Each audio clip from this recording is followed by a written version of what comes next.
पहली बात तो लोकतंत्र में सहमति असहमति की गुंजाइश हमेशा बनी रहती है और वो खूबसूरत लोकतंत्र की तस्वीर को दर्शाता है। जब पक्ष और विपक्ष में अलग अलग विषयों को लेकर मतभेद हो, उनको लेकर संवाद होता है और अपनी अपनी बातों को जनता के बीच रखा जाता है, अंतोगत्वा जनता फैसला लेती है।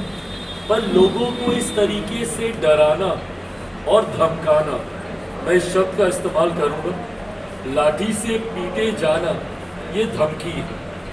मैं चाहूँगा जहाँ एक तरफ मैं इस बयान की निंदा तो मैं करता ही हूँ, पर सभ्य समाज में इस तरीके के बयानों की कहीं कोई गुंजाइश नहीं है। मैं आप सबके माध्यम से भी चुनाव आयोग से भी आग्रह करूँगा कि स्वतः इस बयान का संज्ञान लें।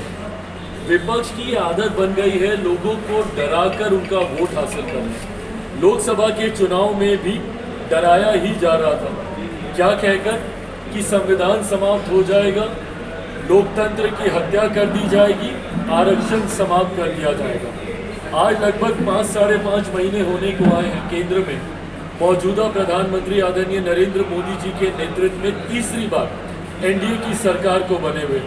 कौन सा आरक्षण समाप्त कर दिया गया, या कौन से संविधान की हत्या कर दी गई, या कहाँ पर लोकतंत्र को समाप्त कर दिया गया? जवाब दें विपक्ष के लिए।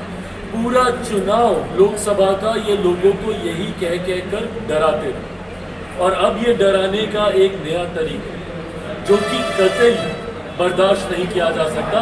लोकतंत्र में अगर पिटाई की बात करेंगे, लाठी चलाने की बात करेंगे, तो बिहार की जनता भी ये सुन रही है। और आप पुनः उसी दौर की याद दिलाते हैं जिस दौर के लिए आपकी पार्टी के नेता जाने जाते हैं।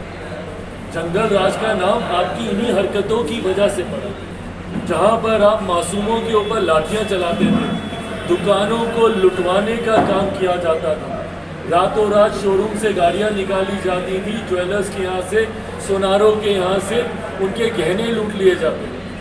वो दौर 90 के दशक से हर वो व्यक्ति जो गुजरा है, मैं गुजरा हूँ भैया, 80 के दशक का मेरा जन्म है, 90 के दशक में उस टीनेज की उम्र में मैं था जब मैंने इन तमाम बातों को महसूस किया।